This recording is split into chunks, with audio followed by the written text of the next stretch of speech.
আমরা খুব ভালো করেই জানি পেঁপে সারা বিশ্বে খুবই জনপ্রিয় একটি ফল। পেঁপে কাঁচা বা পাকা দুই শরীরের জন্য উপকারী। বিশেষ করে পেঁপেতে থাকা পেপাইন নামক এনজাইম যা হজমে সাহায্য করতে পারে।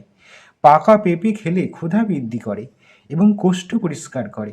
অর্শরোগ প্রতিরোধ করতেও পারে। কাঁচা পেঁপের আঠা জন্ডিস ও লিভারের জন্য বিশেষ কার্যকারী।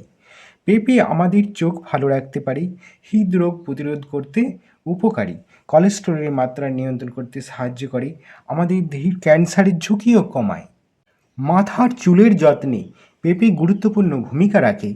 দেহে রক্ত সঞ্চালন স্বাভাবিক করে, ত্বক ভালো রাখে, মুখের দাগ কমায়, মেছেতা দূর করে, শরীরের সুস্থতা বজায় রাখতে এক কথায় পেঁপে আমাদের শরীরের জন্য খুবই উপকারী।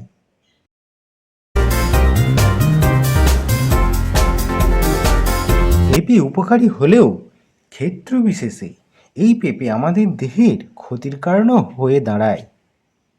উচ্চ মাত্রায় ফ্যাটযুক্ত খাবারের সঙ্গে পেঁপে খাওয়া উচিত নয়।